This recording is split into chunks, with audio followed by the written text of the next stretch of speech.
This is MUSAU Matt Newsom Jr. broadcasting from Boston, Massachusetts. This is Sunday morning, December 4th, 2022. Well, I finally was able to make it to the barbershop, and I don't know if I like this or not. I think I like my hair when my hair is too short. So I'm gonna let my hair go out a little bit more. I'd rather have hair than not to have hair. You know, Samson's strength was in his hair, and when the lady cut his hair off, he became a weakling.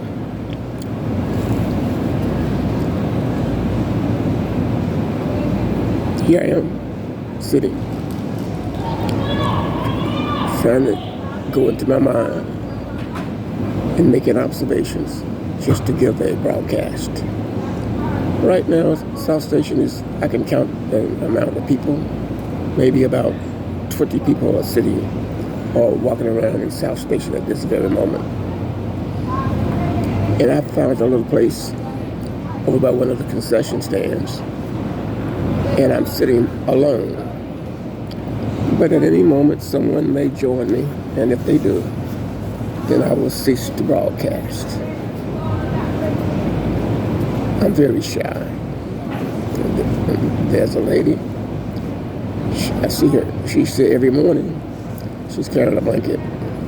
She told me she was seems like she follows me, and she's coming in this direction. And then she sits at this table, and she's coming closer, closer, closer. Now she goes in the other direction.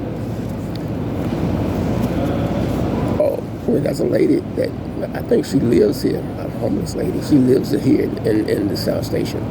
You have certain areas, I guess you have places where people can just sleep, make it their home. Because I see some of the same people in here every day, and some of them, they actually do come up to you and ask you for a couple of dollars. I'm a charitable human being. I had an issue with one of those guys. I was sitting down, and I'm thinking, I said, wow. I was thinking about life. And the guy, I was sitting at the table, and the man, he came and he said, and then he started saying something, but it wasn't understandable. I don't know what he was saying. He kept saying something, so I looked over. He said, let me have $2. I said, man, I ain't got $2. Even before he even asked me for the $2, two other dudes that walked by me, and they say, hey, I need $2. I said, man, I ain't got $2.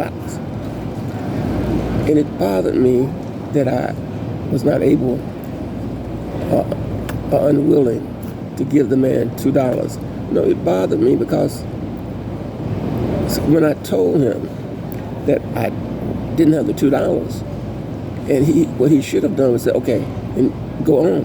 But he persisted. I mean, I said, okay, here you are, you're out here begging, and you want somebody to give you some money. And if they say, I don't have it, and then you say, I need $2. Wait, I got an issue with that.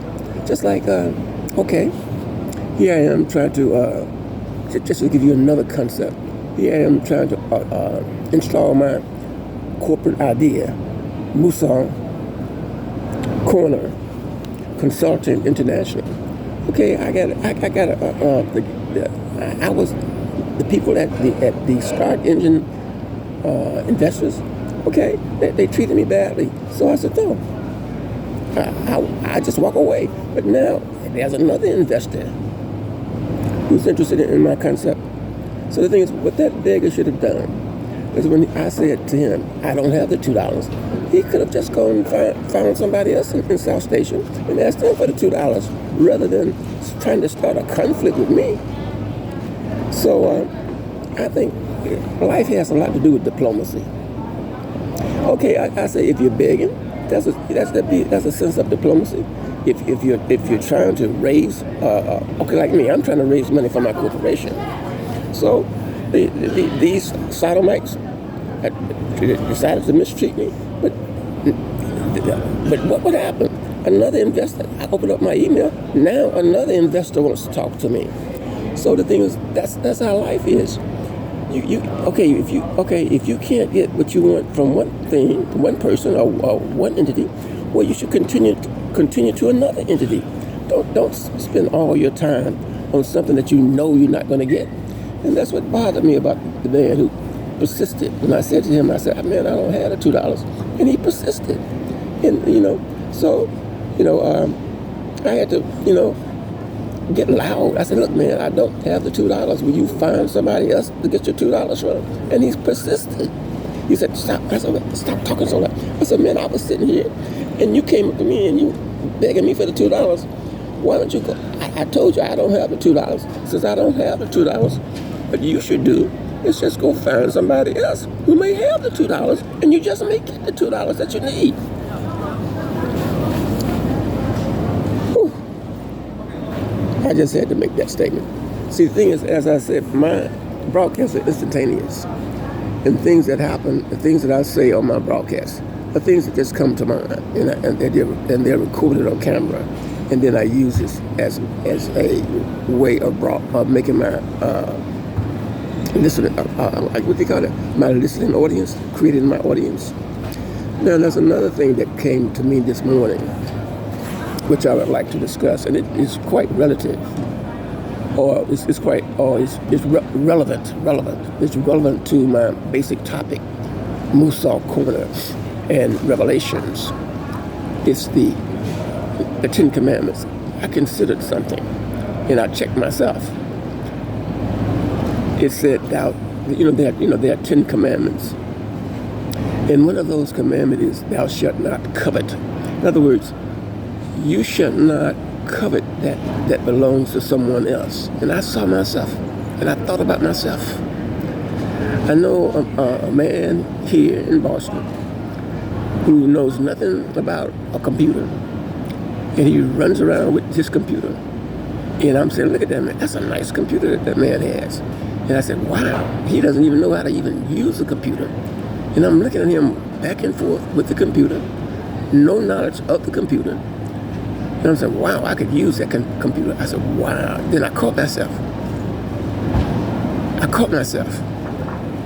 What happened was, I saw this nice computer and this man who knew nothing about a computer. And I said, wow, I could use that computer. That was a violation. The moment I began to desire that computer that belonged to another man, I had committed a sin. Thou shalt not covet. Thou shalt not covet thy neighbor's wife. Thou shalt not covet anything that is thy neighbor's. Covet. Oh, let's talk about covet. Let's say you covet another man's wife. Okay, the idea is adultery is you've already committed, according to Jesus Christ, you've already committed adultery. When you covet another man's wife, when you think about it, you have already committed adultery. And then when you get into the act of it, that even make it worse. Okay, let's say you desire a man's wife. One, that's your first inspiration within you. All right, you've already committed a sin. But when you actually, okay, then the next thing, you approach that woman and you let her know that you would like to get intimate with her. And then you have crossed another line. 2, and then number 3, you actually enter the act of committing adultery. You actually sleep with the woman. 1, 2, 3. You've actually committed 3 sins. 3 sins in one. So I thought about myself. I said, look, there you are, wanting that man's computer. You have already violated one of the 10 Commandments. You are going in the wrong direction. And I checked myself. I said, look, why don't you mention that on your broadcast? And so I figured I should mention it in my broadcast. And maybe in later discussions as I do my broadcast in Providence and in Boston, or wherever I may be between the 2 cities. We ask that all customers remain vigilant at all times when they are around the station. Please report anything